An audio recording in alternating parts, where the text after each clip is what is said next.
और जो प्रधानमंत्री थे, 4 प्रधानमंत्री के साथ उन्होंने काम किया। लालू जी को बुलाते थे, लाल पे।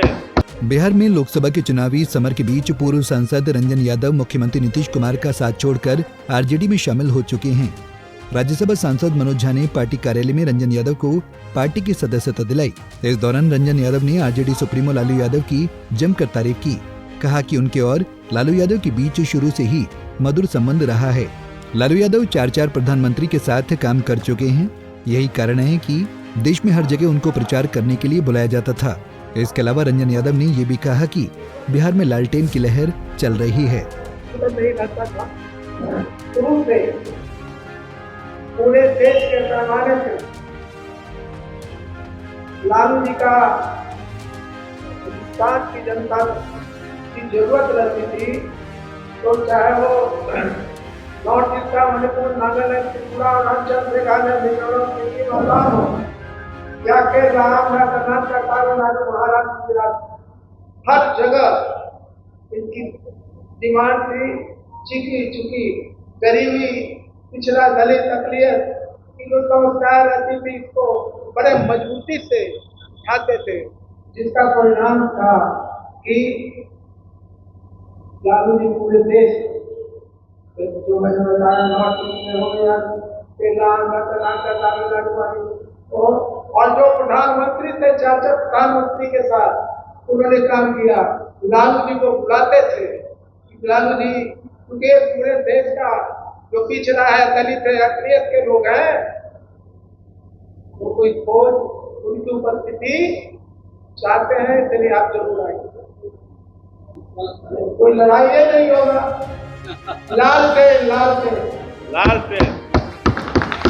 इस दौरान राज्यसभा सांसद मनोज झा ने विपक्ष पर निशाना साधते हुए कहा कि तेजस्वी यादव ने 2024 के चुनाव में विपक्ष को मुद्दों पर बात करने को कहा, लेकिन वो लोग उल जलूल बात कर रहे हैं। वो ऐसे मुद्दे को उठा रहे हैं जिनका राजनीति से कोई मतलब नहीं है। कि तेजस्वी जी ने न सिर्फ बिहार में बल्कि पूरे हिंदुस्तान में मजबूर कर दिया है कि इस पर बात हो। ये मुद्दों की बात है। नौकरी मतलब तेजस्वी, आर्थिक सबलीकरण, आर्थिक न्याय, महिलाओं को 1 लाख रुपया गरीब विधवा महिलाओं को प्रतिवर्ष, अग्निवीर योजना जो 4 साल में युवाओं के सपने को कुंद कर देती है, उसमें बदलाव, रेलवे रिक्रूटमेंट की पुरानी व्यवस्था, मनरेगा में बढ़ोतरी, मैन डेज की और पैसों की। प्रधानमंत्री जी और उनकी टीम इस पर नहीं बोल रहे हैं, वो अंशंक बोले जा रहे हैं, क्योंकि चुनाव मुद्दों पे होगी तो मोदी जी की बात नहीं होगी, क्योंकि मोदी जी विलोम है मुद्दों के।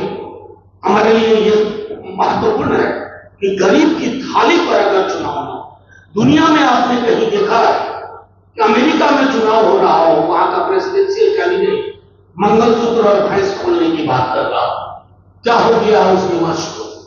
जहां कुछ नहीं है वहां मुसलमानों को दे देंगे। अरे इसी देश के नागरिक हैं। मैं आप सब साथियों को बहुत गंभीरता से ये बात कहता हूं। आज इस किताब पे चर्चा, भारत का संविधान, इनके कितने लोग, कितने को नाम लो, लालू सिंह, अरुण गोविल, नवनीत राणा, तमाम लोग धमकी दे रहे हैं कि इस किताब को बदल देंगे। और हमें यकीन इसलिए है कि ये गोलवलकर के लोग हैं, बंच ऑफ थॉट्स, जिनको दलित पिछड़ों के मंदिर प्रवेश में भी दिक्कत थी, आरक्षण से भी दिक्कत थी, बाबा साहब से दिक्कत थी। ऐसे लोगों के हाथ में आज ये किताब सबसे महत्वपूर्ण जिंदा दस्तावेज बनकर आ रही है। मैं आपके समक्ष कुछ तथ्य प्रस्तुत करता हूं। हमारे प्रधानमंत्री जी को वक्त नहीं है। ये मंडल कमीशन की रिपोर्ट, मंडल कमीशन की रिपोर्ट में 3745 जातियां पिछड़ी जाति मानी गई। किस आधार पर?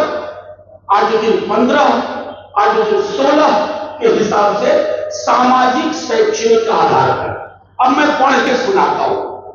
मंडल कमीशन की रिपोर्ट पेज नंबर 49, गैर हिंदू समुदायों में अन्य पिछड़े वर्ग।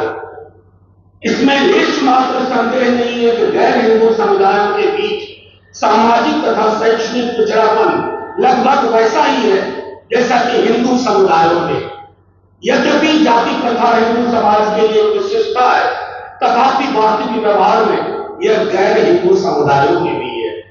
इस तथ्य के दो मुख्य कारण हैं। पहला, जाति प्रथा जो मस्तिष्क की एक बहुत बड़ी उपज है और सामाजिक चेतना को पूर्ण करती है। अब आइए मैं बता रहा हूं आपको कुछ जातियां जो गैर हिंदू जातियां हैं, ऐसे व्यवसायी समुदाय जो अपने परंपरागत और वंशागत व्यवसायों के नाम से जाते हैं और जिनके हिंदू प्रतिरूप हिंदुओं के अन्य पिछड़े वर्ग की सूची में आते हैं।